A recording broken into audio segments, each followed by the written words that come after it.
Radio with your host, Rasta B. Today we're going to be talking about Kevin Gates and Kodak Black sentencing. We're going to be talking about UNDRIP, that's the United Nations Declaration Rights to the Indigenous People and the Moors, and much more. We're going to be talking about, a lot of other topics.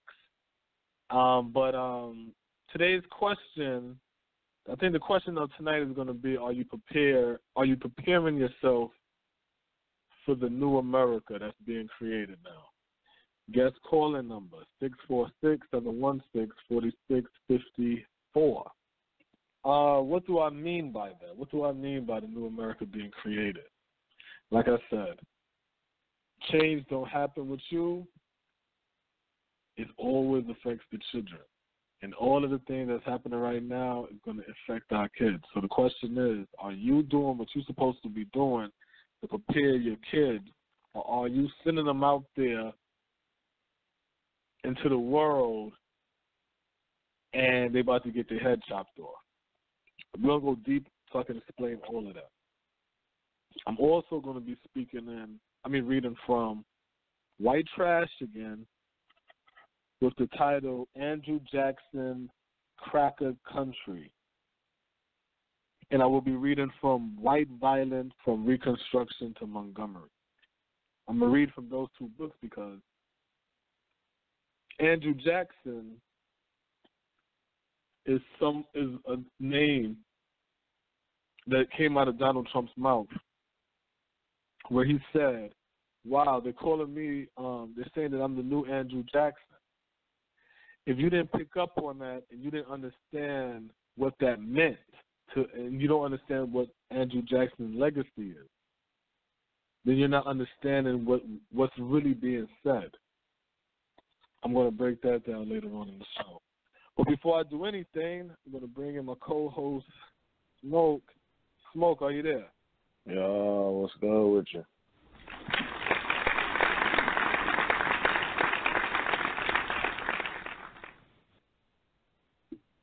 Man, I'm over here sipping on that 420 tea. So, I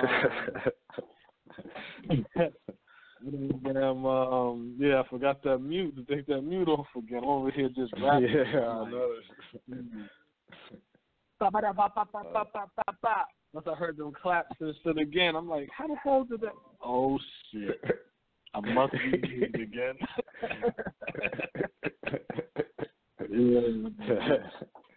Blame it on the team. Blame it on the team. Yeah, you know how that goes. Yeah, this year, y'all do y'all thing for 20. I do my day for every day. You know what I'm saying? Forever. That's what I call mine. So, how was your week, man? It was a little hectic, you know what I'm saying? Just trying to balance shit out, you know what I'm saying? Get shit going again, you know what I mean? One of them type weeks, you know what I mean? But, just like I always say, life is black, man, you know what I'm saying? I ain't complaining too much. There's always time to strive and keep it going. And shit, we back at it for another week, you know what I'm saying? So, shit, I'm here. Right. Shit, that's what it is, man. Shit, I'm sitting over here. My week is crazy still because of that damn bridge falling. Last week's show, was the solo. Yeah, last week's show was the solo dolo. You know what I'm saying? So that was around the time. You know what I'm saying? My 420 joints was ready. You know what I'm saying? So I'm sitting over here now, testing some of that shit out, and I'm fucking my mouth dry. I'm forgetting what I'm thinking about. I ain't even listened to the show, y'all. I'm like a madman, you know what I'm saying? I have no idea what I was talking about last show. Like, literally. Like, if I listen to the show, I got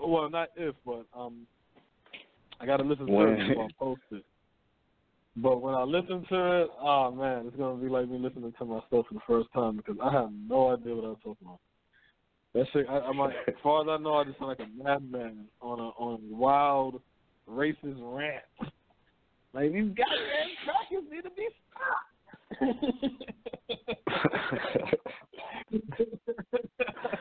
We need to wait for the Blame it on the tea. You know what I'm Blame saying? it on the tea. Yeah, you know, man. Yeah, but other than that, yes, a lot of crazy shit was going on out here in the news. You know what I'm saying? Out here, especially dealing with Black America or the Black world, period. So let's see how we're going to categorize. I'll set this up in order. Let's go ahead and do this Kevin Gates and Kodak Black real quick. Or should we do the Moors? What you want to do? Moors first, or you think we should do? Shit, it don't matter, man. Roll the dice. Kodak, let's go with the Kodak. We can get that shit out the way. Fuck it, let's go there first. All right, so let's Kodak Black, Kevin Gates. All right, so we're gonna do Kodak Black, and we're gonna do Kevin Gates.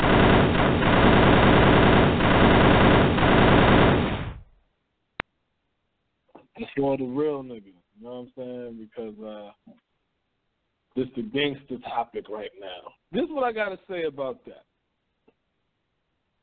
Kevin Gates doing what, 2.5, and Kodak Black, they didn't even get his boy that shit yet, but he got found guilty of them charges. What the fucking? Yeah, Kevin Gates got 30 months. Yeah, now see, this is what niggas gotta understand. Guess what?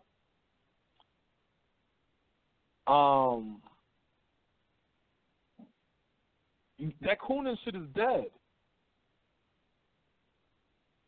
That Coonan shit is dead. All that fucking gun in the fucking video shit, all that glorifying criminality and shit, all of that turning the fucking youth out through your fucking vile music. You know what I'm saying? All that shit's dead. What does Jeff Sessions say? Because this is the breakdown, Smoke. What did Jeff Sessions say? They're going to be tougher on crime, right? Yeah, pretty much. Did they say that? Didn't they give more power to the fucking privatized jails and shit? Now these niggas go to jail and they sit there and they like, oh, I can't believe they sentenced Kevin Gates in Chicago, and I can't believe Kodak Black got found guilty of. You know why I can't believe that? Because y'all listening to liberal white people tell y'all, resist, don't listen to Trump, don't listen to Owen. No, I just saw Jeff Sessions. He's out in Long Island somewhere, talking to the police out there about MS-13. So I mean, pretty much what you're saying is correct. He going in, he going on the war on that gangster shit, that gang shit. Yeah, that was just today the 28th. Yeah. See this niggas not understanding. We walking around playing this stupid ass game. You see what I'm saying? Thinking all this fake shit is real shit. And guess what? What happened is it turned out a whole generation. You see what I'm saying? Whole generations it turned out. So now you got a bunch of kids now that don't know, that's not going to come together and create a fucking singing group or weld or put money together to start a business. No, you got a bunch of niggas going to come together and kick in your fucking door. You know what I'm saying? Or fucking goddamn run around with some, jumping on each other and shit like that on some fucking fake gang shit. And the police sitting here like, yeah, we just need this to infect them a little bit longer, and then we can come in and sweep in and take all the fucking men out of the fucking community. You hear what I'm saying? And we don't get this shit because we being this is what goes on, Smoke. What goes on is this. Let's use the analogy that we're lying, right? So we lions, strong lions, right?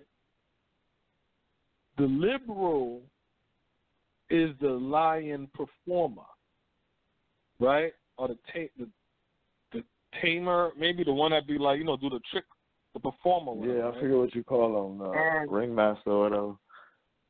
The ringmaster, right, is the ringmaster. That's who the liberals are. And the conservative is the trainer. You see what I'm saying? So what happens is the liberals like, bring the lion out, bring him out. You got a bow on his head and shit. Open your mouth, let me stick my head in your mouth. Oh, look, he's not gonna bite me. You see what I'm saying? That's the liberal. And then the conservative is like, man, listen, as soon as this fucking lion twitch, I'm about to kill his ass. You know what I'm saying? And we're sitting over here thinking, well, the liberal's the nice one because he gonna stick his head in my mouth and yo, we're getting played with until we get disposal of. You see what I'm saying? So now you got the Kevin Gates now who is just screaming all lives matter before his life got thrown in a fucking can. Right. Away from his family. You see what I'm saying? Right. He wanted to play the mathematic game.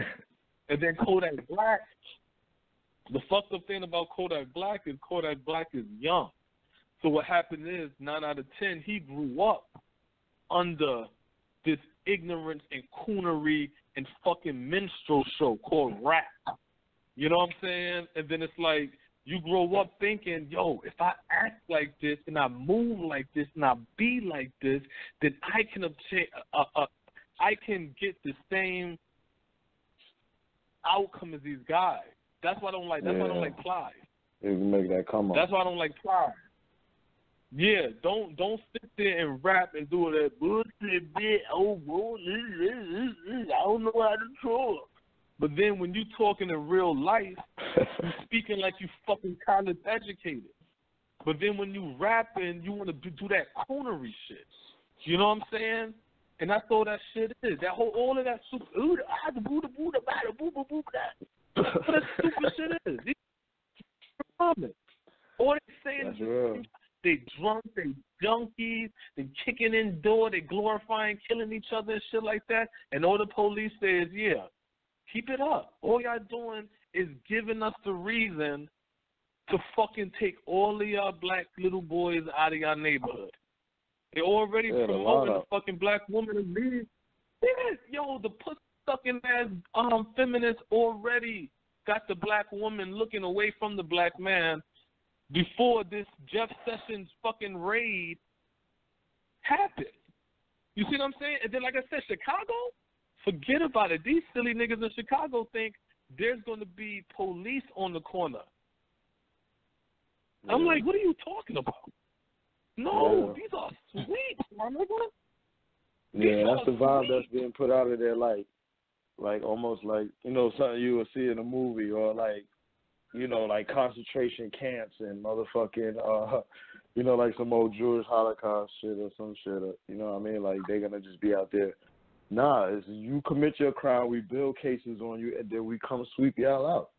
That's it. You sweep it's real simple. And we saw that in the 90s, being in New York. Yeah. With the Bloods and all of, especially with the Bloods. You know what I'm saying? The Bloods was the major gang in that era. You always see 30 Bloods in the Bronx. 100 at a taking time. Out Brooklyn. They 50, get you 100 20, at a time. Citywide sweeps, Queens, Staten Island. They going through and just getting everybody. And cases already built on these dudes. Yeah. So when they come down, they know who they are. They know what they did. They attribute it. They got all that information inside the cover story on the damn newspaper. That's like when the major newspaper editions. They got everybody on the front page, all of their indictments, who they got, who their grandmother is, and so forth and so on. So we saw that. So that's basically what it's gonna be. It's like we having a different picture of what it is, you know what I'm saying, or what it's really gonna be. That's because we got history. The young boys don't have history. You see what I'm saying? And that's why they really like doing these tweets too. because it erases history. You see what I'm saying? So now you got another generation that got to wait another 20 years to grow up, to have at least another 20 years for memory again. You see what I'm saying? So, yo, this shit is fucking disgusting.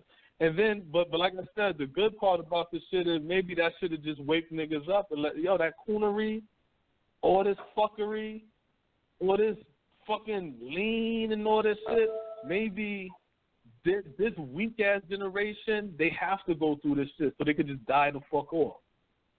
You know what I'm saying? And then you just have the next generation up underneath them are better. Because you can't fix some of these niggas is broke. Because some of these niggas came up from foster care and broken, boys and girls.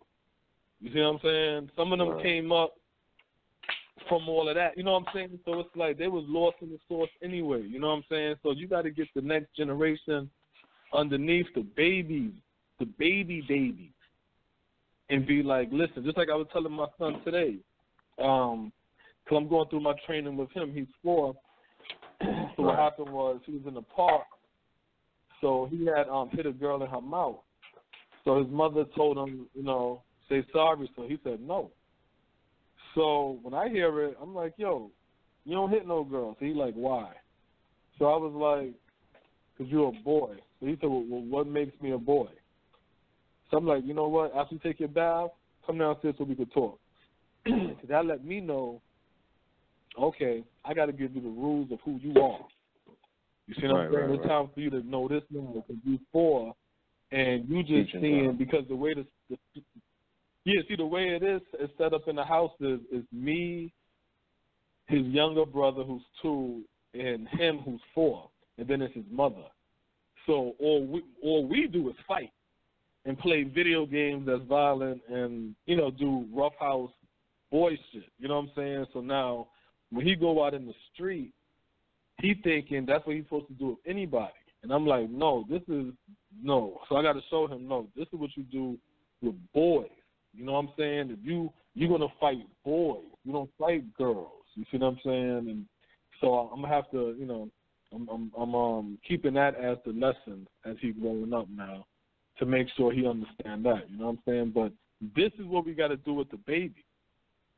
These little knuckleheads up here, right, man, they got to die off. But right now, Jeff Sessions and all that, they setting up all the fucking cases right now to lock up stranger niggas. Man. Yeah, man. It's sad. Look, everybody take that shit serious. Look, this ain't funny, but it's funny. Trump came inside there and he doing executive orders on everything that Barack did, right? Exactly. Right? Yeah, exactly. So what about the convicted drug people that he freed? I ain't heard shit about that. No, that's what I'm saying. I'm saying he Barack communicated some people. You see what I'm saying? You see what I'm saying? So now what's he gonna do? Okay, you want to free this many? We're gonna lock up this many. We're gonna lock up, yeah. Let's turn this shit around. Yeah. Let's not forget who the fuck we dealing with. We dealing with poor white people. This is what this whole issue is going on in America. This whole fucking issue is between rich white people, poor white people, high class white people, low class white people. That's that upper. Remember, it's 3 tiers, right, Smoke? So just to give you the vision, it's 3 tiers. The top tier is supposed to be the elite. The middle tier, which is the middle class they love talking about, is the poor white. The bottom class is where black people are, rich or poor. You see what I'm saying? So what's happening now is the top floor and the bottom and the middle floor is fighting one another. They go into war. Instead of black people now saying, well, let me hook up the bottom floor and make my shit poppin'. No, we trying to fight to get upstairs in they floor. Fuck they floor. Why you worrying about they floor? All the talent is downstairs. You know what I'm saying? On the television. Like, what the fuck? Upstairs corny. Everybody know upstairs. That's like you going to a house party and you see everybody downstairs in the basement, but then the parents is upstairs. And you see all the kids sneaking downstairs, you know what I'm saying? They're like, I'm trying to get away from the parents. And motherfuckers like, well, I want to go upstairs. What? And do what? Sit around adults? Ain't nobody there. Let's go downstairs and get, you know what I'm saying? Let's build our shit up. We looking at this whole shit backwards. We looking at this shit backwards. You see what I'm saying? Even when it comes to Kevin Gates and Kodak Black, really, what they are is a product of true black-on-black crime. And the black-on-black crime is black people exploiting black stereotypes for profit. Right. You understand what I'm saying? Black people exploiting one another like every other fucking race exploit us because we are the American dream. To make money off the backs of black people. That we're the American dream. That we even do it to ourselves. That's disgusting. You know what I'm saying? So, you know, and even though I don't fuck with Kevin Gates, I fuck with Kodak Black though, but I don't fuck with Kevin Gates because he's a weirdo to me. I don't want to see no black man have to go through that shit. Like, what he went through, that's fucked up. To do that time and then get transferred to Chicago next, and you don't even know whether you coming home or not, and then to find out you have to eat another 2 and some change, that's fucked up. Yeah, 2 years. That's fucked up. Man. Yeah. That's what you call jammed Straight up, man. Motherfuckers will jam you up, man. And then the shit with Kodak Black, and then with the Kodak Black shit, they're trying to see if this shit might be fall under probation or jail time, but they're saying he looking at 8. And that boy, what, 19? Yep.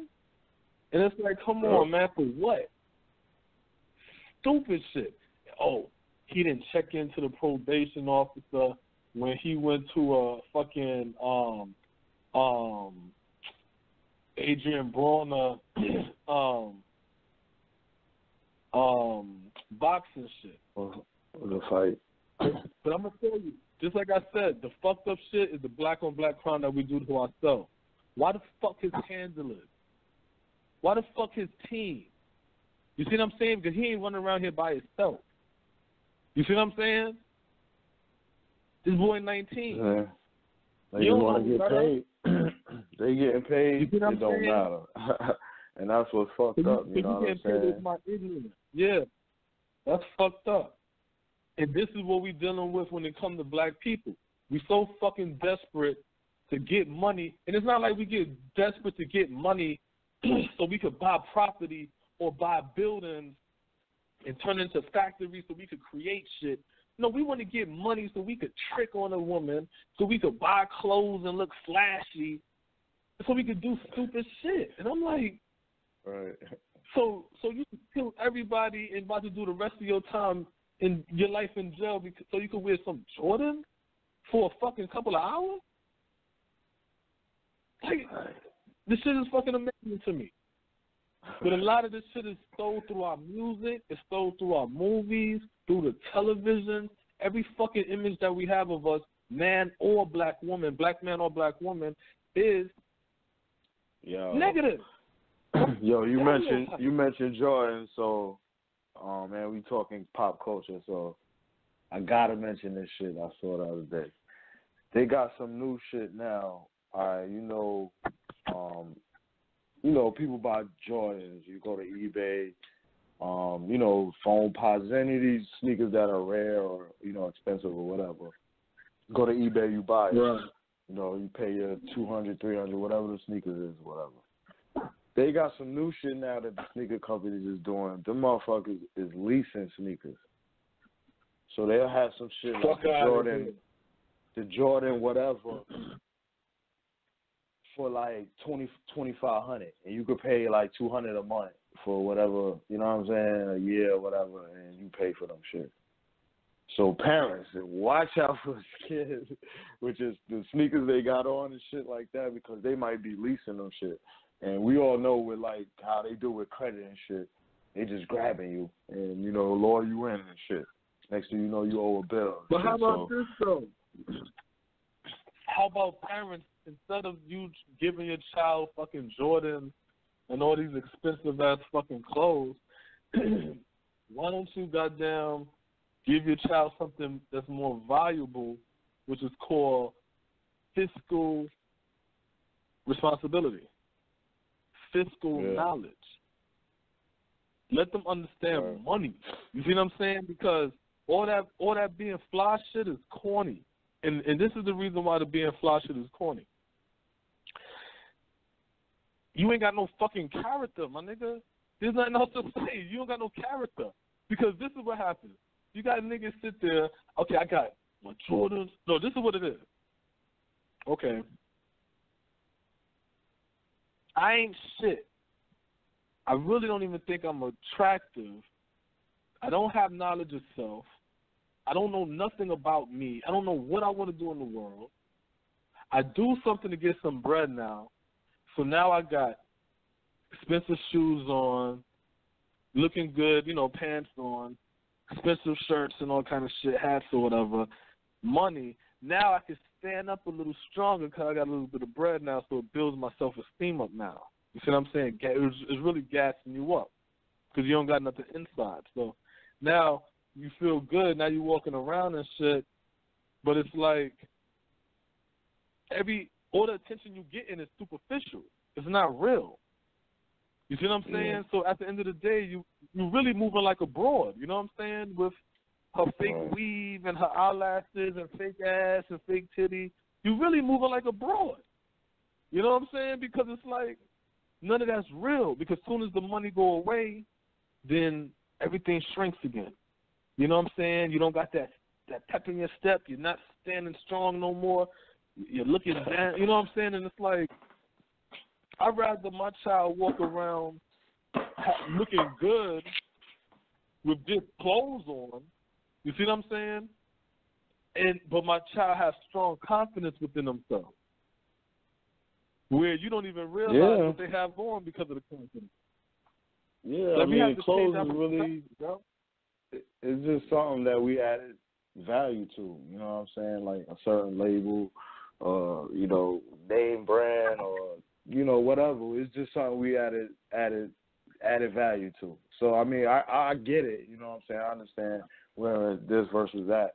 But it's like that shouldn't be what you have on shouldn't affect your confidence. That shouldn't have anything to do with anything. Like, okay, you might prefer to wear polo, but if you can't wear polo, fine. You know what I'm saying? No, that but it's have not anything just the to clothes. do with it. It's not just the clothes. It's the clothes, right? Take away clothes. It's money.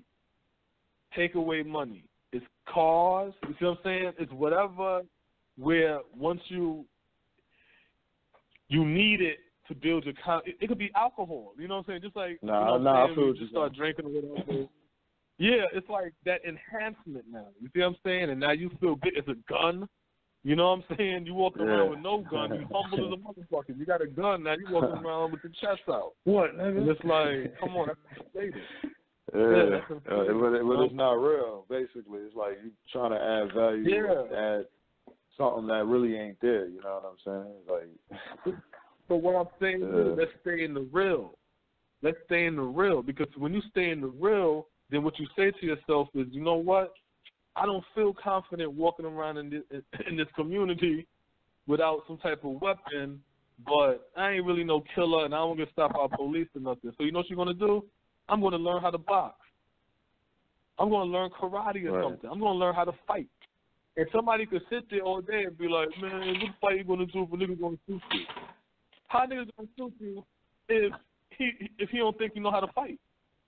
You see what I'm saying? Because ain't nobody going to see you and just be like, yo, and start shooting at you.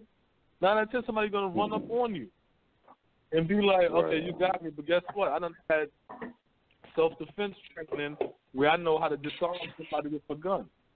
You know what I'm saying? Like, you have to change the way we think. Yeah, we got to change the way we think. You know what I'm saying? Basically, the point I'm making. You know what I'm saying? Like, we got to stop thinking that yeah, one way is the only way that we have to think. We have to start changing the direction because guess what? 9 out of 10, we've been thinking like this for 50 fucking years, 100 fucking years, 200 years. So if we've been thinking and doing the same thing for this long, and this is the outcome that we're getting, yo, why are we still taking this walking down the street? Let's go down another block. Take a left. The shit ain't working. You have to switch it up. You gotta switch it up. Nobody even asks you're gonna get the same results. Nobody even knows where we going. We just walking. You know what I'm saying? It's just crazy. So now let's get into the right. Now check this. So let's get into the U.N.D.R.I.P and the Moors, right? Because this is something I want to talk about. So what happened was I was on Facebook. So I had a brother on there talking. He's a Moor. So he said he was like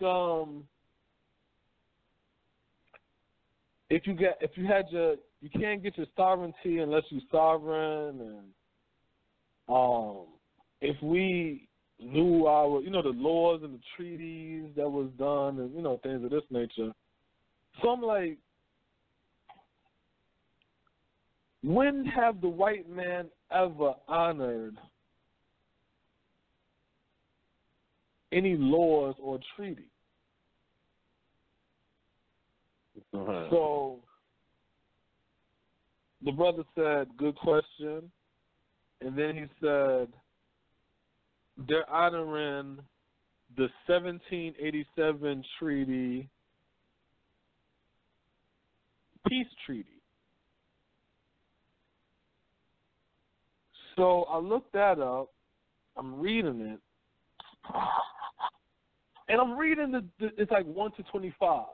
So I'm reading it, and I'm like, between the rules about the vessel and the rules about the citizen, I'm like, ain't no way in hell America is honoring these laws. If you saying that these are Moors and black people, not black people, Moors, right? So on number 25, it said that the treaty is honored for 50 years. So I asked, if the treaty is honored for 50 years, then how, they're not, how are they still honoring 50 years ago. Right, you know what I'm saying? That's like, man, that was a long time ago.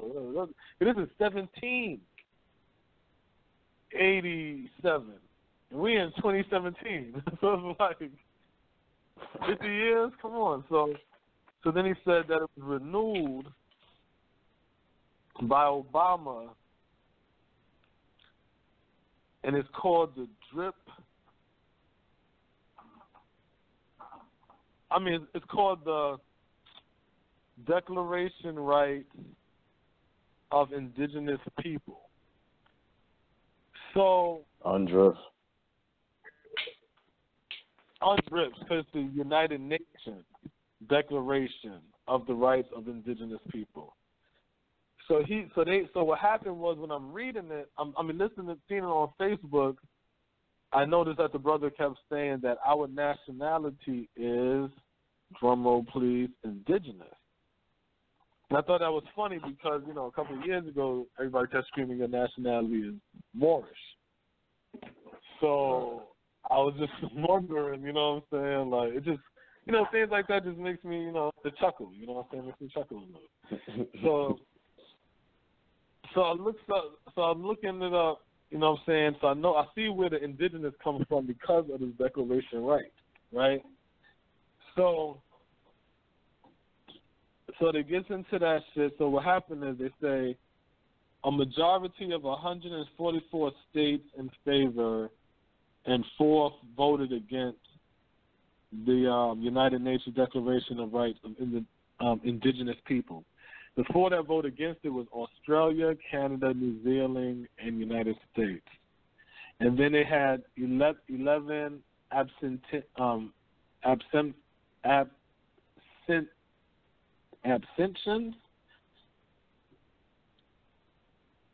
And then they have another one. I'm gonna read down, once I scroll down some more. But the United States, they didn't agree upon it at first, but then I think in 2010, that's when U.N.D.R.I.P signed for it. So what happened was I was scrolling when I was reading on it about the negotiation, and because basically what it is, it's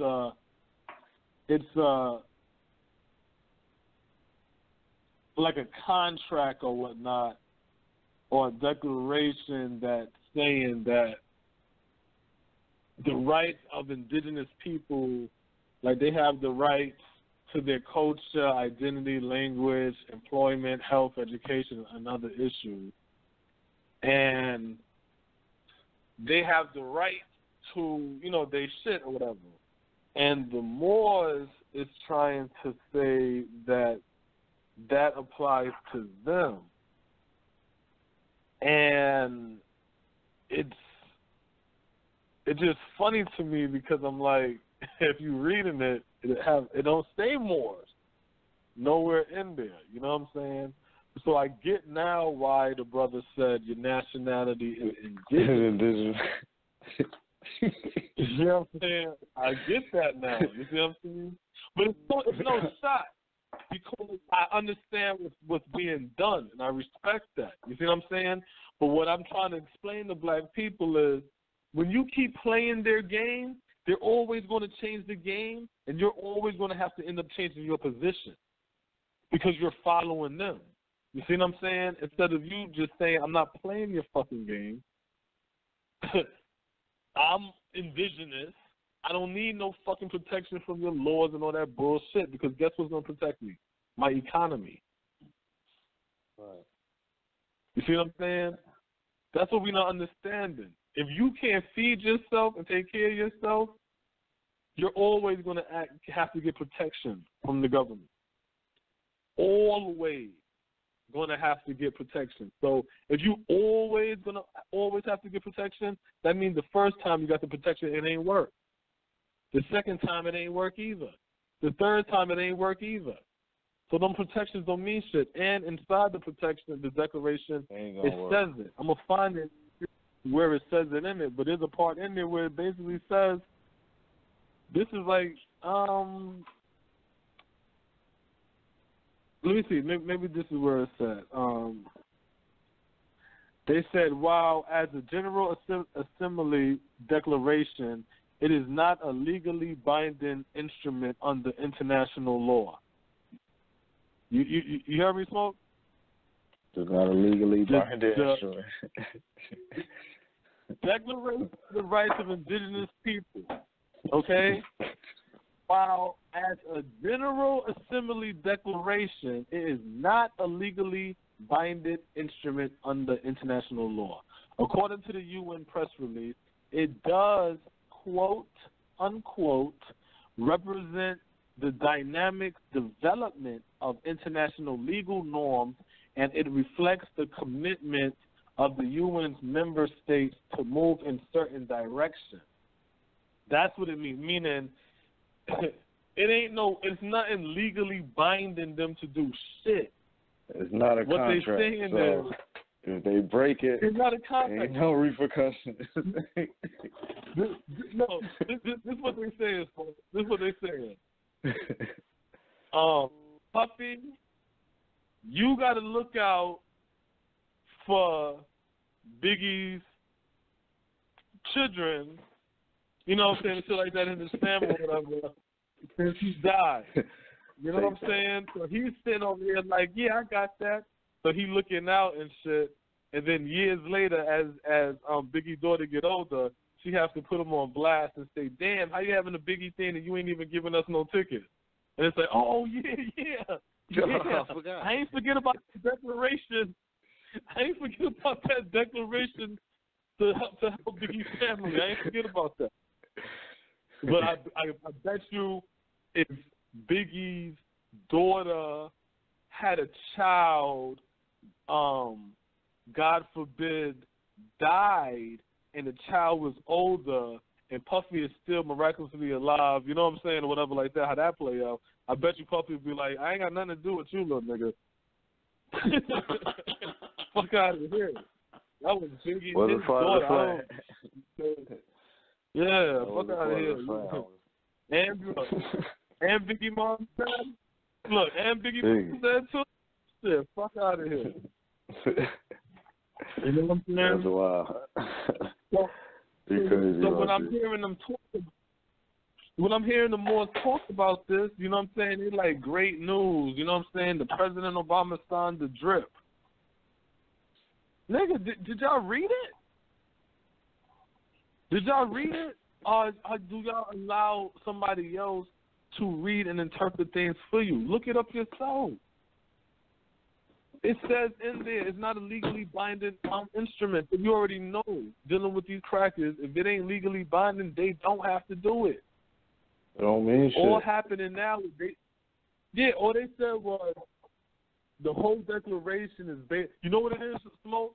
You know what it is? It's the Mooney Rule. Good comparison. It's the Mooney Rule. We'll bring you in, but we ain't guaranteeing shit. Huh? We'll bring you in, but we ain't guaranteeing shit. We'll bring you in, but there's no guarantees. Yeah, but is the Mooney Rule legal? Is it legally binding? Nah, it's just something that they have. It's not like you get fined or something if you don't follow that shit. Right. See, so that's what I'm saying. It's the whole Mooney Rule shit. It's not about whether you bring the person in. It's the whole shit that, you know, it's like, come on, man, be a gentleman. Open the door for the lady. You know what I'm saying? It's like you don't have to, but it's a common gesture. So it's like it's a common gesture that if you see this indigenous person and they like, hey, listen, man, this is my water stand to fight in this corporation, that you have to be like, hey, we got to lean to the indigenous, man. Come on, man. That is his only way of eating and stuff. Come on, man. You know what I'm saying? But somebody else who get paid off could be like, nah, nigga, get out of here. And nothing happens. So I'm like, why are y'all praising this like this is some great thing then? Did y'all read this, or y'all letting somebody else interpret this for y'all? Like, it's crazy. Black people got to stop doing that shit. You got to stop doing that shit. So we do that shit all the time. You know what I'm saying? Misread and misrepresent shit, and that's not what it is. You know what I'm saying? So, you know. Now, if I'm wrong, correct me. I'm not somebody that I ain't no arguing, none of that shit. If I'm wrong, correct me. You know what I'm saying? Guest calling number 646-716-4654. You know what I'm saying? A lot of times, though, and you know about I was just gonna say, like, a lot of times I just come with, like, you know, flying a certain banner, you know, and it don't necessarily have to be more or anything, but, you know, people, they're affiliated to that flag, they're affiliated to that banner, so people who come under that name, they just take their word for it. There's no real research, there's no background check, you know, it's none of that, it's you take the word for it. So, you know, to talk about how we allow, you know, this to continue to happen, you know, it's just like, a lot of times the misinformation that comes under that certain banner, and then we like, oh, more, you know, you kind of have that more affiliation, or you like that tone, then you just run with, you know, what's being said over there or wherever. You know what I'm saying? We gotta, like you said, we gotta chill with that shit, man. Gotta chill with that stupid shit. See, that's the reason why I could stand on the Yakub story as being real and right and exact. Right. You see what I'm saying? I could stand on that because I could show you how the Yakub story is real, and the information I could show you have absolutely nothing to do with Islam, nothing to do with Elijah Muhammad, nothing to do with the Nation of Islam, nothing to do with black people. You know what I'm saying? Well, nothing to do with black people in the sense of they're not the ones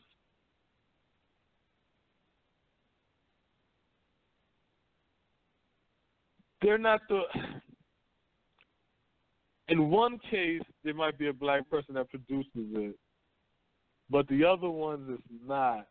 But the point is, it's not produced as if they're even talking about the Yakub story. You see what I'm saying? But it's all the same shit. So that's why I could stand there and tell anybody, no, the Yakub story is real. When you sit there and the only how you can see if something is real is by going back to that person, meaning I'm telling you I can show you that Solomon is not black. And then you as a Hebrew is like, well, I can show you that Solomon is black. When I'm showing you my conclusion to why Solomon is not a black man, and you showing me yours and everything that you're basing yours around, I'm not talking about your doctrine. Bring all your doctrine out, because you should have something in there showing his race. But when your explanations and everything is being cross-referenced by other Hebrews, then I have to say to you, you got to say to yourself, why you're not looking outside of that for the same information if this man touched different people. You see what I'm saying? Same thing when it comes to the Moors. When you're when I asked for the link, yeah, because see, when I asked for the link from the brother about the Obama thing, he sent me a YouTube link to another Moor explaining the whole drip thing. So when I seen that, I just paused it. I don't do that. I'm not going to listen to another Moor explain. I don't need explanation. I just need to know where the information is. So that's when I just, you know what I'm saying, just typing the shit and pulled up the shit, and I found the doctrine and read the doctrine and shit like that. And that's when I'm like, damn, hold on, wait a minute. Like, the first thing that got me was when it said that it's not even a legal doctrine. I was like, wow, okay, we already know the crackers don't follow treaties and laws. And then they turn around and give you something saying that it's not even legally binding, and then you're jumping for joy for that? That's crazy. So when I seen that, and I'm reading that, I'm like, yeah, that's enough. And then the kicker was this. The kicker, I didn't even say the kicker. The kicker is because, remember, the original conversation was about the peace treaty. And I was like, was it renewed? So the brother said, yeah, through this DRIP declaration. So when I'm looking up I'm looking, and they're talking about the people that you're talking about the people who signed up who voted in favor. So the people that voted in favor is in alphabetical order. You know what I'm saying? So when they get to the M's, it says Madagascar, Malawi, Malaysia, Maldives, Mali, Malta, Mauritius, Mexico, Micronesia, Moldova, Monaco, Mongolia, Mozambique, Myanmar. So I said, where's Morocco? So then I look at against, and it says Australia, Canada, New Zealand, United States. So they said all 4 member states that voted against have their origins as colonies of the United Kingdom and have large non-indigenous immigrant majorities. Because that's how they're setting it up. Where the large indigenous population is being oppressed. Excuse me. Yeah. Oh, yeah, okay. I'm glad Swaziland is on there. I see Swaziland is on there. That's good. South Africa is on there. That's very good. Yeah, this benefits Africa. The place that the Moors don't want to. Hey, they got Trinidad and Tobago. Boop, boop, boop. What's the, you know what I'm saying? I was shocked behind that. Okay. So now they got against. Okay, I said what's against, and then they go abstaining is 11 countries. Which I ain't gonna get into all of the 11 countries abstaining, and then it's the absent. In the absent section, that's where you're gonna find Mauritania, right? Yeah, Mauritania. You heard that name before, right? Mauritania. Yeah, ain't that one of them be claiming that? Is it the Moors we call talking about Mauritania too, right? I done heard somebody talk about that shit. I ain't gonna lie. Well, the people that is absent from the drip, from agreeing to that, Mauritania, Montenegro, Morocco. So I'm like, wait a minute. If Morocco is absent from the signing of this declaration, then how is this declaration renewal of the peace treaty? You see what I'm saying? So that's why I'm saying, like, instead of y'all playing this game with the cracker, why don't y'all try to create your own game right here on the bottom floor and get this shit popping and leave the damn so-called elite and the poor white amongst themselves and let them tussle and fight. We don't want to do that. We want to sit there. We want to play along with them. That's crazy shit. Go ahead, Smoke. That's funny, man. That shuts down that whole argument. You know what I'm saying? They on the absent list, so it's definitely not something that them motherfuckers give a fuck about. But I mean, it's a joke, man. It's a joke a lot of times, the shit that we follow, man. We'll follow anything but being black. And it's like, we ain't getting nowhere with that shit. We ain't getting nowhere with any of these titles. You know what I'm saying? At the end of the day, it's about us creating and establishing a black economy. If you want to build more, cool. But establish some shit. Establish something that we could circle the money in the hood, you know, in these neighborhoods, in our communities, and go back and forth. I mean, outside of that, it's like, what's the establishment for? You know what I'm saying? Some theoretical shit that people got to follow that's not really building their life up.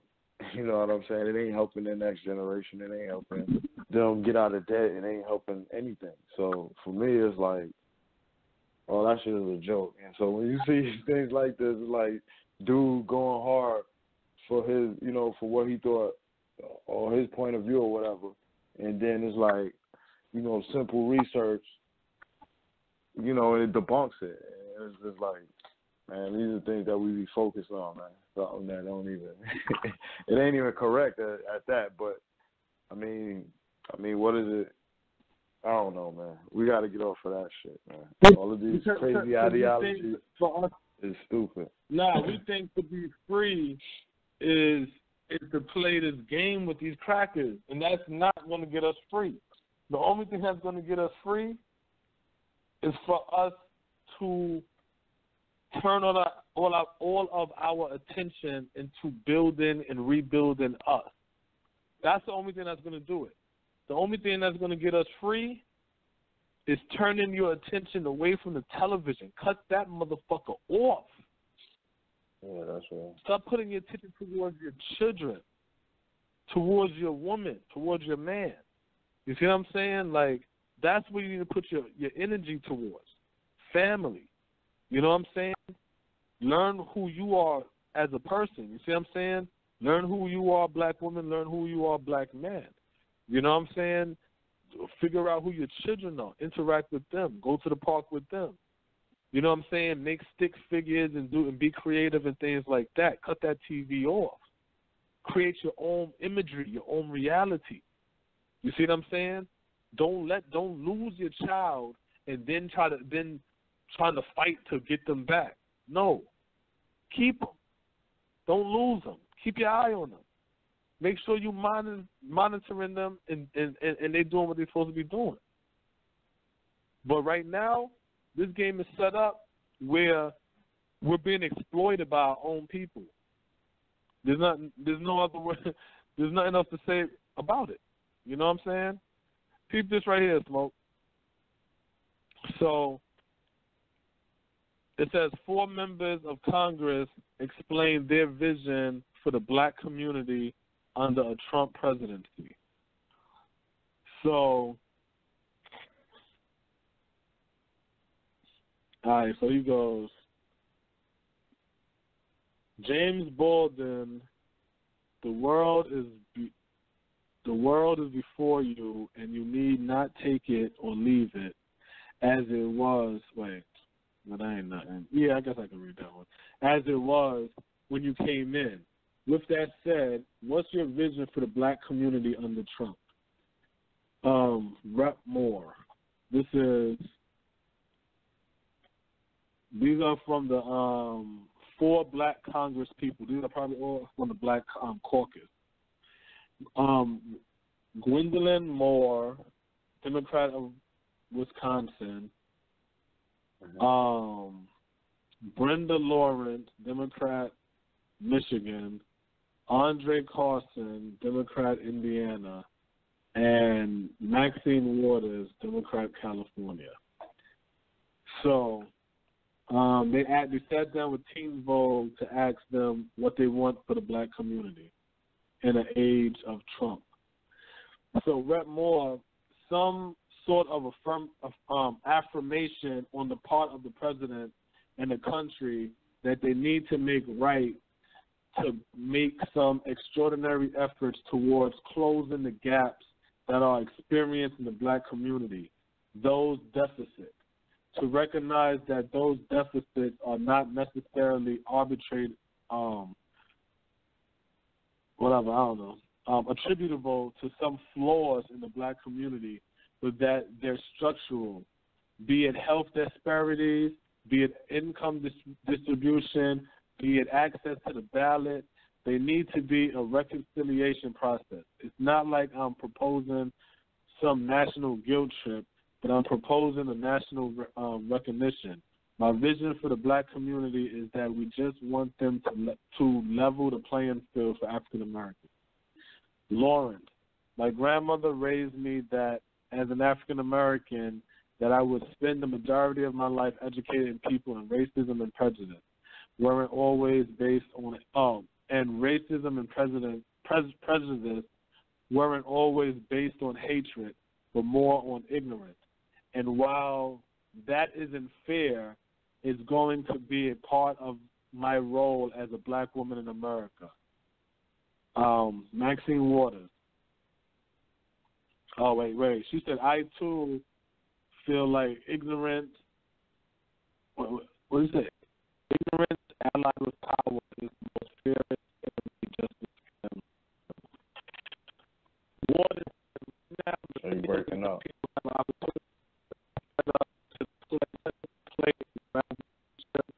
You're breaking up. You was breaking up. All right, my bad. All right, so Maxine Waters said that right now millennials and young people have the opportunity to really step up to the plate and to grab the leadership and articulate their concerns in a way that really connect with other young people and even older people. The mantra needs to be resist, resist, resist. The Democratic Party, in my estimation, must give support and make sure that conferences are attended by millennials. Let them take the leadership and resistance and come forward with a new agenda for America. So that's the first one. What is your vision for the black community under Trump? Now, one of them said entrepreneurship. Everyone Maxine Waters talking about resistance. More talking about don't look the victim shit. Oh, woe is me. Come look at all the stuff that we got to deal with in the black community. And Rep. Lawrence is talking about the mother raised her to understand that you don't have to educate people on racism and stuff like that because that shit is based off of ignorance. And it's like, no, these are poor white people. Once you understand that, you understand why they act the way they act. We don't have an economy, so we have to go to these ignorant-ass poor white people for work. So when they're harassing you and they talking shit and they don't want to hire you and they being rude and disrespectful or underpaying you, they do that because they ain't shit. And when you understand that you're working for some ain't shit people, then you better prepare yourself when you're dealing with them. The same way you would do if you were dealing with some ain't shit black people. But you don't see it like that because you're dealing with white people, and so you thinking, oh, they good, they shouldn't treat me bad, not knowing that other white people don't trust that white motherfucker. That's why he's messing with you. So another question is, what is one urgent, central issue that you feel must be addressed immediately? Immediately, right? So let's see what this is. Rep. Lawrence. For me, it would be education in our community, where the most vulnerable are. With an education, I know for a fact that any door can be opened and the quality of life can change. And education doesn't always just mean a 4-year college degree. It means having an environment with the skills and talent of children are nurtured so they can reach their maximum potential. Now, Rep. Lawrence is also is the one that said you're going to be teaching people about racism and things of that nature. So that's why she's on the education too. Rep. Carson, it's hard to nail it to one issue. Coming from my district, of course, jobs are important, but I'm also interested in supporting the scores of entrepreneurs that are birthed from our communities. I can remember growing up and being a young MC in school, and some of my fellow poets were, I believe, misplaced in special ed because the school system didn't know what to do with them. But if you read their bars and their usage of metaphors and similes, you would see genius there. They just needed the right tools and venue to support them, correct them, and to nurture them into the greatness they were destined to be a part of. So that's two, right, Smoke? Rep. Lawrence and Rep. Carson. Rep. Carson mentioned entrepreneurs. Rep. Lawrence spoke more on education. Rep. Carson really didn't talk about entrepreneurs.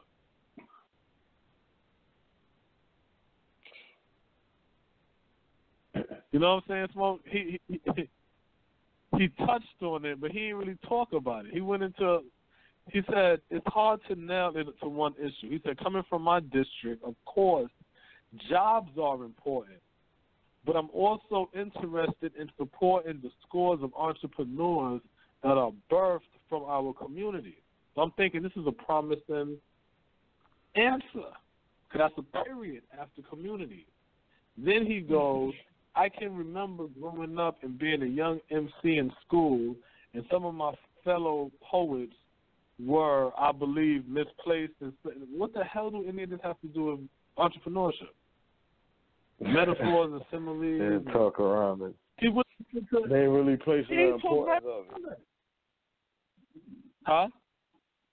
He definitely not highlighting the importance of it. He not highlighting the importance of it. So even if he touch on it, mention it for a second, that shit is something important. You know what I mean? So it's like, yeah, from what you was just reading and shit, that places no importance on that at all.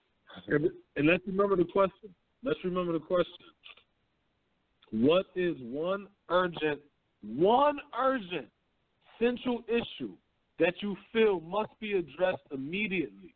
He said it's hard to nail it to one issue. He said, of course my district needs jobs, but I'm more interested in supporting the scores of entrepreneurs that's birthed from the communities. And then he goes off into his MC days in the hood. Where's your entrepreneurial plan? You see what I'm saying? Because I hope you don't mean entrepreneurial as in rappers who start labels, you know what I'm saying? Or people that start in not industries, but self-served businesses where they get rich and get out and it benefits nobody else. You dig what I'm saying? Right. I hope he don't mean that as entrepreneurship. Where's the industry? You see what I'm saying? But these are our reps. These are our Congress people. So when we're wondering why our communities like that, we have questions. What is one urgent central issue that you feel must be addressed immediately? Another question. What is the vision for the black community under Trump? These are good questions. Poor answers. Oh. With regard to the police, Baldwin once said, you would have to educate them. I really have no quarrel particular with the police. I can see the trouble they're in. They're hopelessly ignorant and terribly frightened. They believe everything they see on television, as most people in this country do. But that's how black boys die, because the police are scared. And it's not the policeman's fault, it's the country's fault. How does the country begin to reconcile with that? Now here's my question. This is what they're saying Baldwin said. Now Baldwin was what, the 60s? He's like the 60s or some shit, right? So here's my question. Why the fuck is James Baldwin saying the same shit that black people are saying now in 2017? That's crazy. Because they should be as was all. The same issues you see what I'm saying? Floating around here, and we not doing shit about it. You know what I mean? We float around and worry about shit that's not important. You know what I mean? And so we was just saying, like,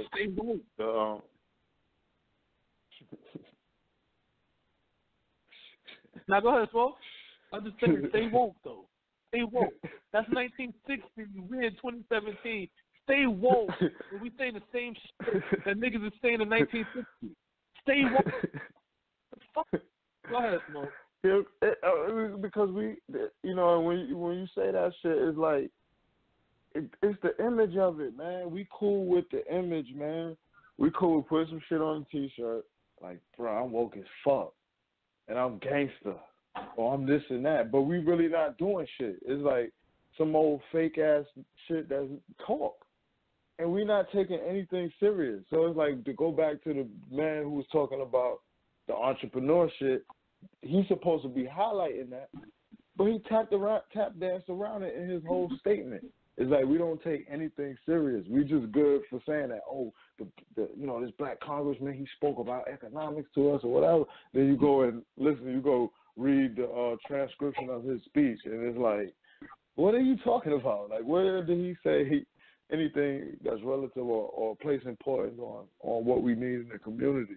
And so, like you said, these are the representatives. So we have to fucking kill that. We gotta kill these narratives, man. We gotta understand that who fighting for us and what we really need to be fighting for. Because it's like to be having these same issues that we rallying for and you know coming up with slogans for and all this that. It's the same shit. Nothing's getting resolved, man. And it's sad it's like when you actually detail it, because we could say that all day. We're having the same issues, but when you point it out in hard black and white, it's like, damn. And you could do that, you know, pretty sure with a lot of shit. Yeah, and that's the shit that killed me, and that's why I be looking at people, and I'm like, yo, how y'all don't see this shit repeating?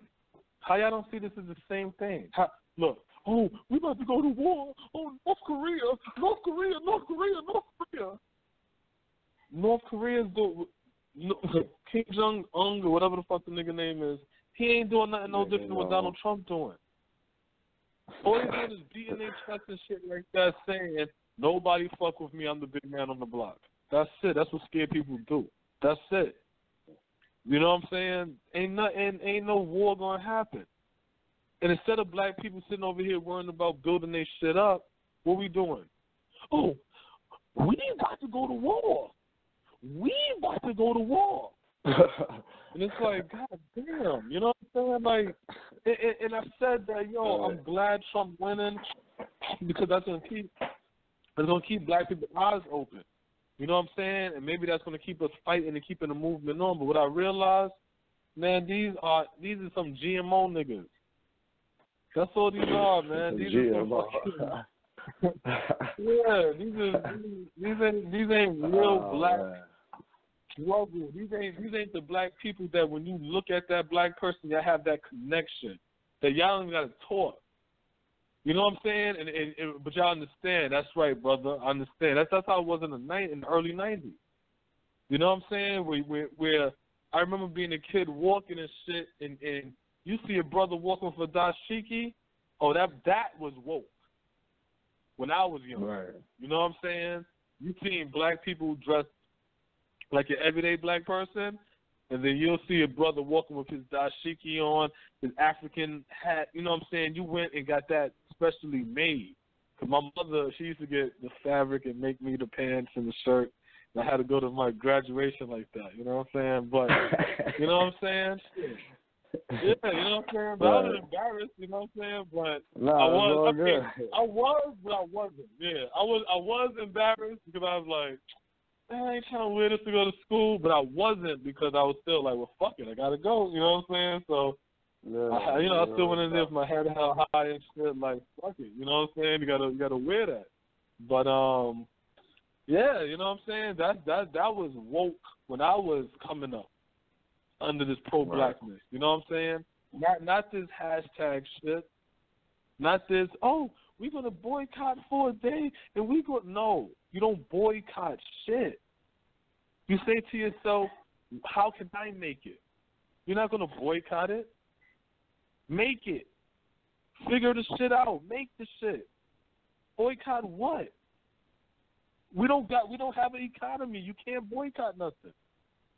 That don't mean that's like I'm about to boycott my weed man, but you only got one weed man. I'm gonna boycott my weed man. You gonna call that nigga in 6 hours. It's over. You know what I'm saying? All right, we'll do that shit again, man. Shit. You know what I'm saying? Like, fuck out, stop playing games, yo. And I peep this, Mo, with the whole stay woke, right? With the stay woke theme. Watch this comment. Cryogenically frozen brains will be woken up and planted in donor bodies within 3 years, claims surgeon. People who have had their brains cryogenically frozen could be woken up within 3 years, a pioneering Italian surgeon has claimed. Professor Sergio Canavero, director of the Turin Advanced Neuromodulation Group, is aiming to carry out the first human head transplant within 10 months and then wants to begin trials on brain transplant. If the procedures are successful, he believes that frozen brains could be thawed and inserted into a donor body. Hundreds of people are dying or paralyzed.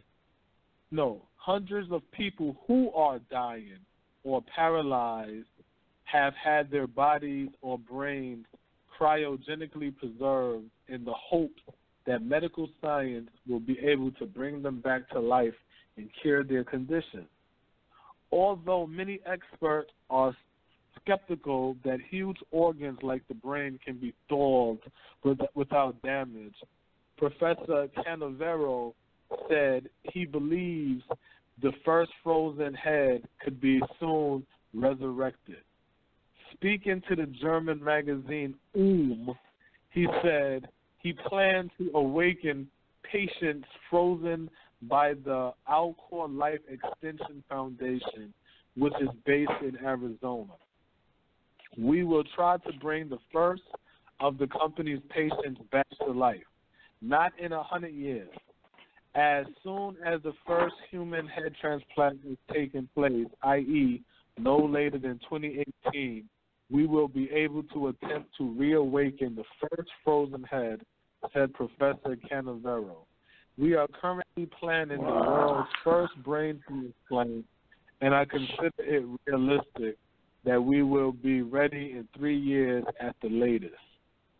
A brain transplant has many advantages. First, there is barely any immune reaction, which means the problem of rejection does not exist, meaning the brain won't reject from the body because of the immune reaction, like the organs.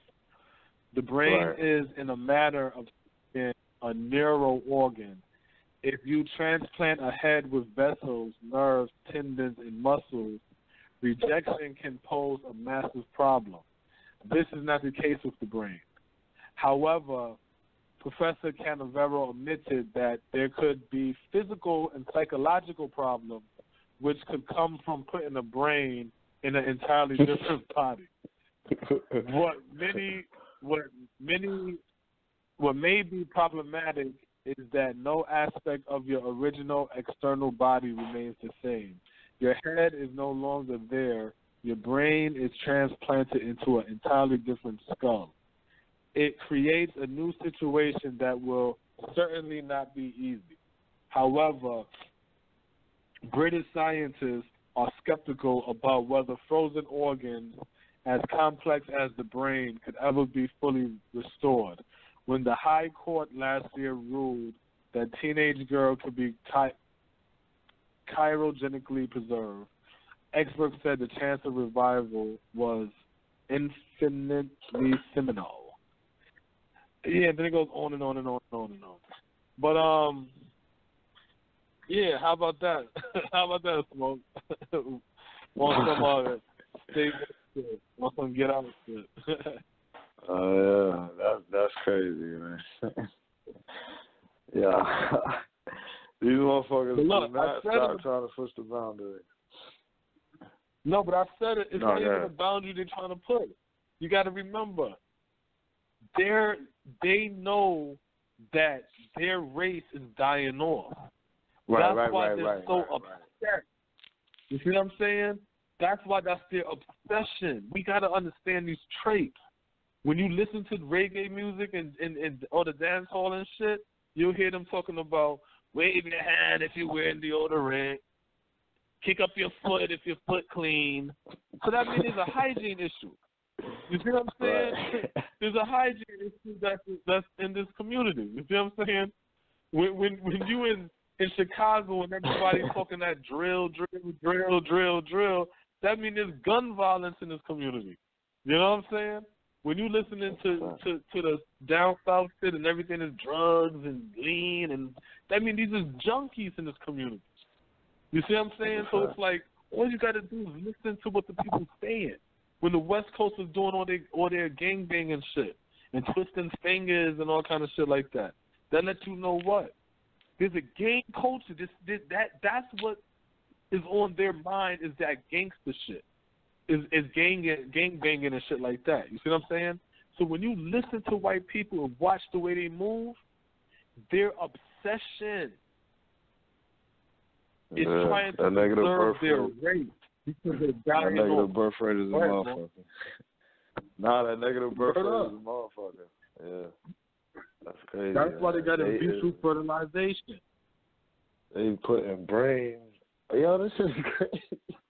They put in frozen brains and transplanting like, yo, these cats.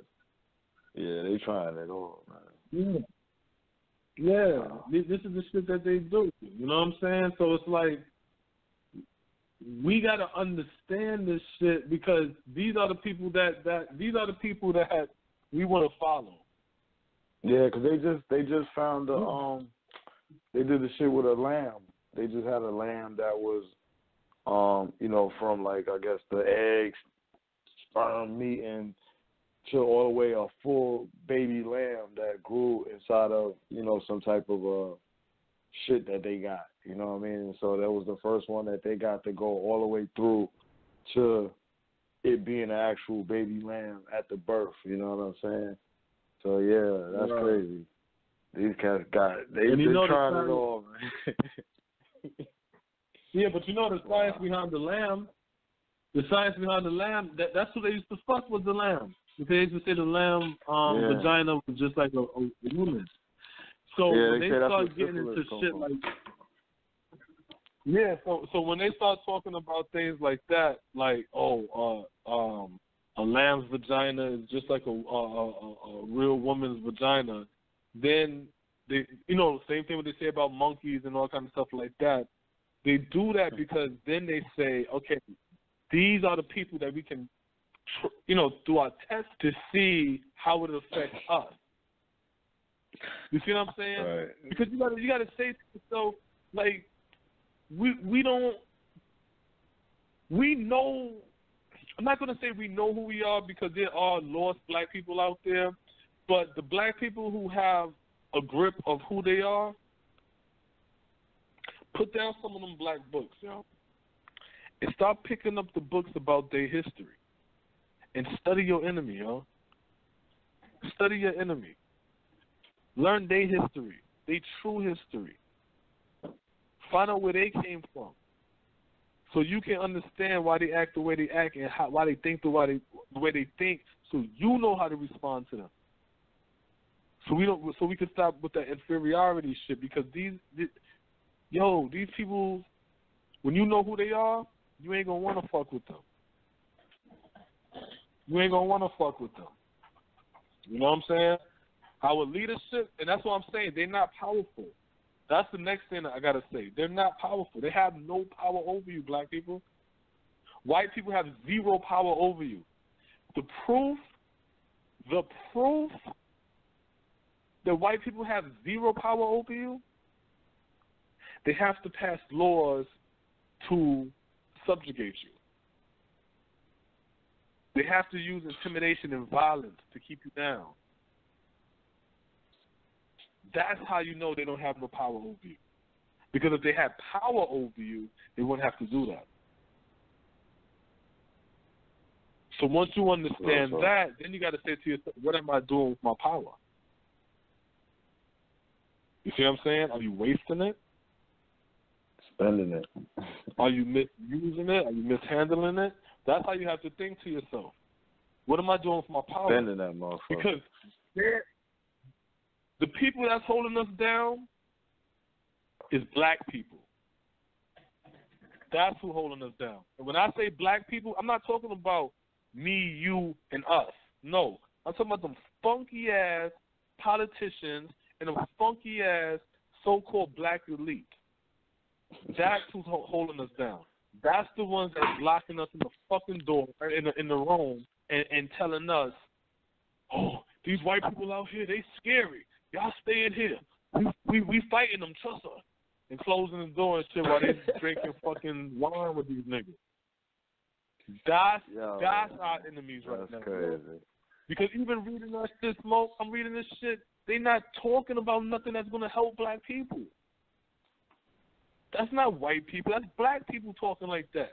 That's Maxine Waters. Resist. Fuck this resisting bullshit. When the hell y'all gonna stand the fuck up and stop playing this game? Because again, when you listening to Malcolm X say your vote is what got these Democrats in office, they use you for your vote, they benefit everybody else, and then when you say where's yours, they act like they can't hear you. When he's saying stuff like that in 1960, and we saying that in 2017, that's a fucking problem. When I'm reading something from James Baldwin talking about the police, and the police is scared, and he don't blame the cops because they're under so much stress and all this other shit. And when they're scared, black boys die. And we talking about the same shit now? That's a fucking problem. And that's why I don't want to hear none of this bullshit about no alpha males. I don't want to hear no bullshit about no fucking men. I don't want to hear no shit about black, none of this shit, because we out of order. We out of order. Because if we was in order, we wouldn't be going through this shit. We sitting over here lying to ourselves and shit, talking about we moving forward. No, we doing better. No, it's not bad as the past. Nigga, we living in the past. The year's just changing. The year's just changing, Smoke, but we in the same goddamn condition. Sad. So I don't want to hear shit no more. Go ahead, Smoke. Let me twist my split. Nah, it's sad, man. It's fucking sad. And, like, you know, like, my thing lately been just, like, you know, just, like, urgency. Just placing an important, you know, placing, the, you know, beating the struggle as, you know, having that as an important. Like, I'm getting stumbled over my words. But just, you know, having a sense of urgency is, like, you know, we continue on in these, you know, with the, you know, the same conditions over and over. But then it's like, at the end, we really don't care. You know, we cool with the image, man. I just say that again. The image of we fighting this struggle, this so-called struggle. You know, we cool with that. We like having that, being in the mix. You know, it's like being conscious, so to speak, is like a cool thing now. So it's like, mad history. You know, you may try to mix it up or talk with these politicians and you be around them, or you know, you listen to their speeches and shit. But it ain't really. It's not ending in nothing. It's not ending with the upliftment of us. It definitely is no money coming out of it, man. So it's just, to me, it's just like... It's weird for the result. Exactly. That's So we cool with the front. Result. We cool with the face of it. Because if you check the post on Black America, you just look at it. You know, you take a quick look. It's going to look like people out here revolting. You know, you hear everyone talking, not everyone, but you hear talks of all, you know, these groups helping the youth, you know, stay woke, Black Lives Matter, you know what I'm saying? So you take a quick look at it, and it's like, oh, all right, it's black people out there really doing what they do, but it's no results. And so we don't, you know, it's really no urgency out there, because it's like, okay, no results happen. We're going to continue on with the same shit. All right, we're going to boycott coming up this year, and we're going to do this and that. And it's like, when are we going to realize it's like, when are we going to realize that? Yeah, you're breaking up. Yeah, you hear me? Yeah, but the posturing, man, got to stop, though. Yeah, you go ahead. Nah, you can go ahead, but I mean, yeah, it's just a bunch of chest poking and ain't shit happening, you know what I'm saying? A bunch of flexing and no results, man. And it's sad to, you know, go back to the comparisons that you made earlier. We have no excuse for, you know, talking, you know, having the same struggle from 50 years ago. From the 60s to, you know, 2017. There's no excuse for that. You know what I'm saying? It's sad. Tomorrow is going to be the what? X amount of anniversary of the Rodney King. Right? I ain't even doing the math. But I know April 29th. Yeah, I know April 29th was Rodney King. So Gotta be 25. I think I was like, yeah, I want to say I was like 11. I want to say 11 like during that time. 92. That was like 92. Yeah. So, yeah. 25th. That's that early 90s. Let me tell you, that early 90s was so fucking powerful, my nigga, that I wish my sons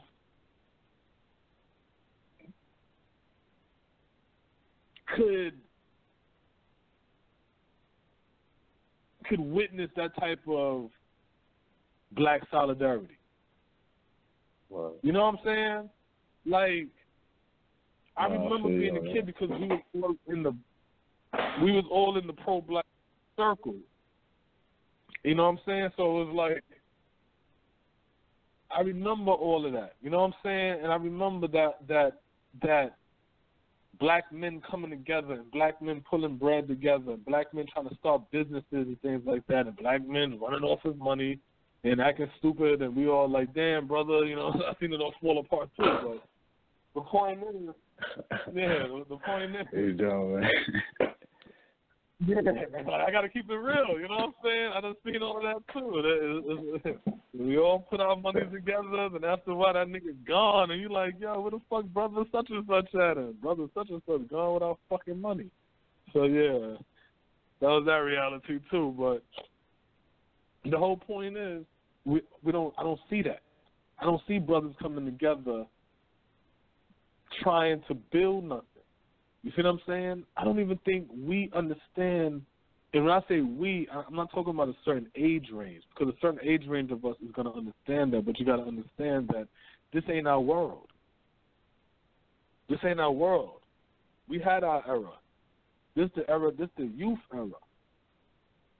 So if the youth don't understand how to get money, how to click up and link up so they know how to create something to sustain themselves, if they don't have if their only mind frame is getting money to blow, getting money to buy gear, getting money to impress the girl or something like that, well, your child raised wrong.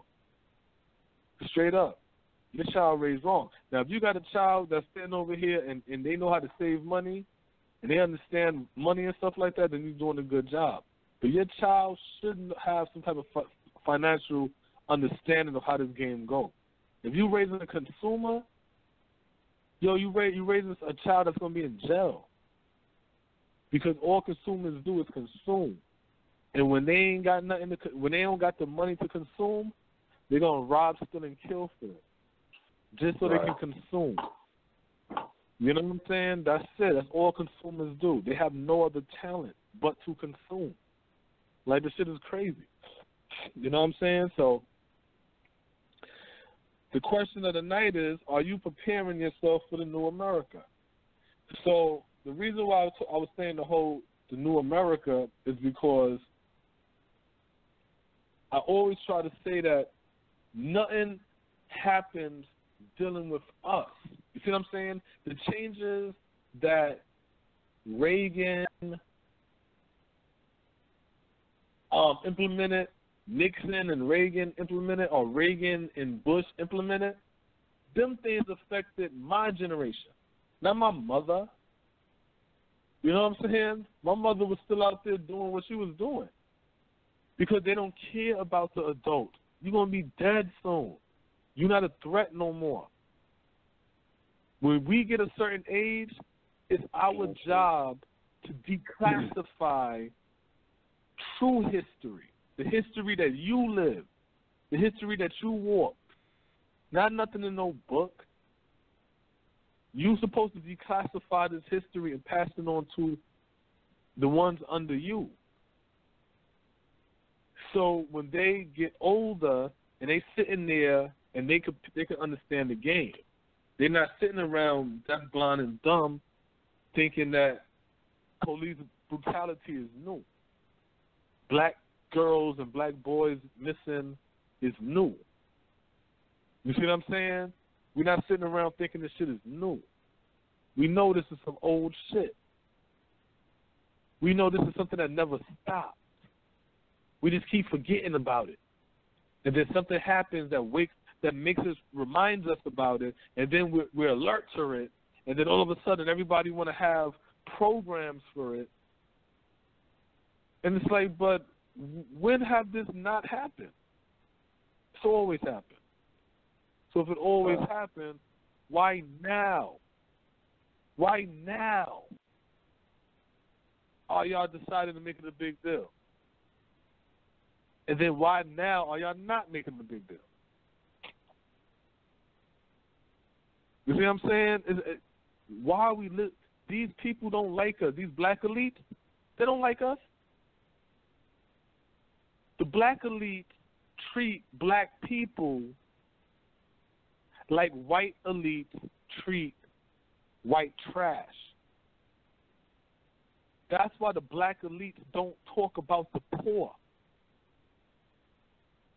Even the black elites talk about the middle class.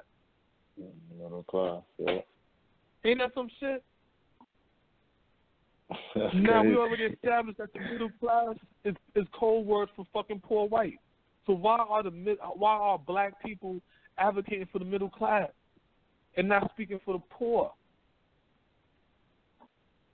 Everybody taking advantage of the black man. Everybody taking advantage of the black woman. Everybody taking advantage of the black youth. So you have to say to yourself, when you understand that, you can't listen to these black elites. You can't listen to them Al Sharpton.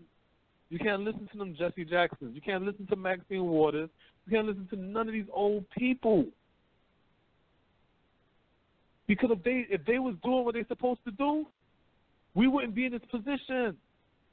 Look how long they've been in office.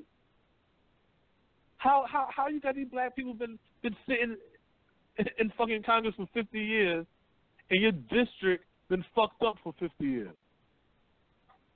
Come on, Smoke. Oh, come on. It's the only place you could goddamn do that shit, because nowhere else. Come on. Would that be acceptable? You can't be a professional coach. You can't be a goddamn shit. Anything you could damn think of. Your track record is gone. You out of there. You have a bad track record. You don't have a winning record. You prove no results. You gone, and that's that. But yo, Smoke, you know what I gotta do tomorrow? I gotta get my appendix taken out from this doctor. But he got a high ratio that anybody that see him end up dying on the table. Some people make it though. You know what I'm saying? But a lot of people die on the table. I got to go over there for my appendix to get taken out. You know what I'm saying? Like, come on, man. You're not trusting it. You're not going to trust that doctor if you keep it a buck. So why do we trust these Congress people? Why do we trust these black elites? They're only elite because you're poor. Al Sharpton is only Al Sharpton because you're poor. Jesse Jackson is only Jesse Jackson because you're poor. Because if you wasn't poor no more and we had an economy and we could take care of ourselves, Jesse Jackson and Al Sharpton would be regular niggas up and down the fucking block, man. That's what they would be. You know what? I wouldn't even say regular niggas up and down the block. You know what I would say? I would say they would be notable men walking up and down their block. Where young black kids will walk up and be like, hey, Mr. Sharpton, hey, Mr. Jackson. And like, hey, youngers. And they playing dominoes or some shit. You know what I'm saying? That's who they would be. That's who they would be in the neighborhood. You know what I'm saying? Mr. Jackson from the park. People will remember them. Right from Smoke, you know what I'm saying? That's who Al Sharpton and Jesse them would be if we got our shit together. They'll be in the park playing chess, talking about the old civil rights days. That's what they will be. But because we don't have an economy, we don't have our shit together, now they're leaders of the community, leading us fucking where? Where? God damn. Where the fuck are we going? You just led us the other day to bury a fucking word, a coffin and all. To bury a fucking word, not to build a fucking economy. To bury a word. These guys is not our friends. It's not, this cracker have no power over us. And we always known that the cracker never had no power over us. We always known that he used our own people to control us. We always known that. So stop looking at that fucking white, this goddamn clay eater like he's something other than what? He's a man. That's it. No power over you. No power. They're dying. So ask yourself, who the fuck got you still in your position? Why is the black race still in their position? Why are you black people on a fucking island, predominantly black, suffering? Why are you black people in districts ran by black people with police fucking commissioners that's black and police forces that's black? Why are the fucking communities still impoverished? You have to ask these questions. Why the fuck am I in Africa in a goddamn black country with a fucking black dictator and I'm starving? Because the white man have the fucking power. No, that white man got no goddamn power. Y'all gotta look at the fucking gatekeepers. The ones who ain't never unlocked the fucking gate. Because they afraid that if they unlock the gate, they not gonna have no more power. That's the fucking people we gotta look out for. You know what I'm saying? They eating because we fucked up. You know what I'm saying? They eating because we fucked up, man. Man. That's it. And our baby died behind it. That's why Kodak Black is going through that. That's why Kevin Gates going through that. That's why Bobby Shmurda. That's why these niggas locked up, yo. Because this whole game and system is set up and designed to eat black people. So the Indians come and they open up stores in the black community and they fucking take money out your fucking community and then they live somewhere else, nowhere near you. Then the Chinese come into your community and they have their stores and feed off your ass. And they don't live near you. And while everybody feed off you, then black people said, well, why the fuck won't I feed off them? Then we start selling crack to one another and feeding off each other and heroin and feeding off each other and pimping our women and feeding, we eating off each other. And everybody, including black people now, have a fucking taste for black meat. So you got black men kidnapping black little girls, and black men that's out here kidnapping black little boys, and black women that's out here killing black babies and shit and torturing little black boys on the fucking internet to get back at their men and all kind of sick shit. Because we all got that taste for black fucking meat now. That's why I say we got to change the babies. Because everybody else on the top is infected. All y'all niggas is infected. Okay. All right. Straight up. That's the only way to change. Yeah. We infected, yo, because even if you as a black man say, you know what, I'm going to try to respect this black woman, 9 out of fucking 10 you're going to run across a psychopath. You see what I'm saying? 9 out of 10 you're going to run across a psychopath. That's going to make you be like, yo, this chick is crazy. You got a black woman, oh, brother, you know what I'm saying, king and all kind of shit like that. She's going to run across a psychopath. That's going to make her say, yo, this nigga crazy. Oh, we need some brothers to mentor the youth. And guess what? you're gonna have some men that's trying to mentor these youth. The youth is psychopaths. You're gonna have some youth that's trying to get mentored by the men. These men are psychopaths.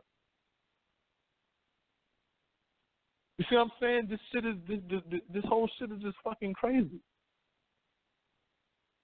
Now, as always, we got to get into solution. How do we change this shit?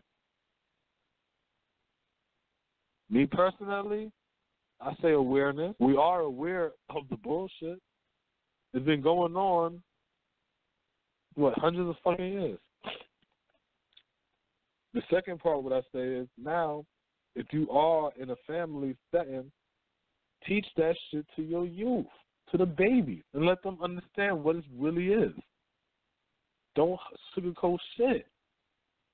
And let them understand, yo, it's real. I tell my son, Smoke, I tell him, I be like, yo, when you go outside in the street, it's real out there. When you inside here, you can giggle and play and act silly. But when you outside in the streets, it's real out there. Don't be acting silly and shit like that. He be like, okay, Dad, okay. 4 years old. I ain't playing no games. I'd rather let you know that at 4 than getting a weird phone call. Go ahead, Mo. Nah, I mean, I was just going to say, like, my whole shit would be, like, you know, focus on your kids, but you took it out of my mouth, you know what I'm saying? Pause. Damn, fucking, don't sugarcoat that shit. You got to keep it a buck with their fucking kids. You have to break it down to them as simple as possible, but as real as possible. I mean, the world out there that they face ain't no joke. You know what I mean? It's set up for them to fail. It's set up for them to fail. And if you don't provide the guidance for them, you guaranteeing they're going to fail. You just putting the fucking standpoint. You know what I'm saying? And so you really just can't. Because like you say, your son only 4. You know, my son 8. You know what I mean? So you can have them same conversations that I'm having with my son. You know, keeping it real. It's the same thing. The earlier they learn, the damn better. You know what I'm saying? The more they gonna know. That little tidbit that you tell your kid that you might think that he don't know nothing about that. He's not gonna count that. That little shit might save their life. With all of these lunatics running around out here and shit like that. So it's like you gotta keep it real. Everything that you learning as a black man, as a black woman, them kids is gonna go through that same shit. So you don't want them to have to actually go through it. You want them to be able to evade it. And the only way they're gonna know is by being aware. So you gotta keep it as hunted as possible. You have to keep it as plain and simple as possible because it's not a joke. You gotta take that serious. You gotta take the role of protecting your child or just the youth in general. We gotta take that shit serious because it's crazy out here, man. Because your child ain't supposed to go through the same shit you went through. Hell no. That means hell no. That means you got your eyes closed because your child ain't gonna know. You know what I'm saying? Like I remember when I heard from my father. I can't remember how I heard from him. Maybe a phone call, maybe or some shit. I can't even remember. Right. I remember I heard from my father from like Mad Enough launch, and he like, yeah, well, you know, I was in jail. You know what I'm saying? I'm like, nigga, ain't nobody want to hear that. I'm out here in the streets by myself. My grandmother's dead. You know what I'm saying? I'm out here by myself. I'm still in peace to the eat and shit.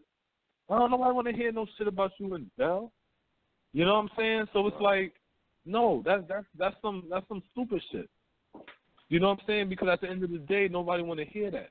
Just like with my son. If my son's sitting over here now, and let me tell you, my son could be like, yo, Dad, you want to play Roblox with me or something? I'm like, yo, I'm eating. He'll be like, yo, you can eat and play, right? You can play while you eating, right? Like, I ain't trying to hear that. I'm trying to chill with you. You see what I'm saying? Right. So it's like, nobody's trying to hear that. So these are the things that we have to start to implement in our mind. Nobody's trying to hear them excuses. Nobody trying to hear that bullshit. So you know what you got to do. Do what the fuck you got to do. You know what I'm saying? None of this shit that we're dealing with is new. You're not woke. Because if you think this shit is new and you got some new revelations, you ain't woke. You just aware. That's it. Because you're not a woke. If you really woke, That's you're right. gonna realize that none of this shit is new. None of this shit is new. So that's the whole thing. You know what I'm saying? So it's now it's time for us to do something. All these hundreds of we wasn't doing shit. If you lose $5 and find $5 on the floor, you did not come up. And that's how it is with black people. We lose rights, we fight to get it back, and then we think we done won something. We didn't win shit. Stop letting people lie to you, man. That's the whole game. But shit, man. Thanks for listening. And like always, to In Black America Radio, with your host Rasta B, the co-host Smoke. We do this every Friday and Saturday, 9 to 11. And, we're about to shut this down. Go ahead, Smoke. You got anything you got to say before we leave? Shit, another week in the building. Thanks to the listeners, man. Peace to everybody. All right.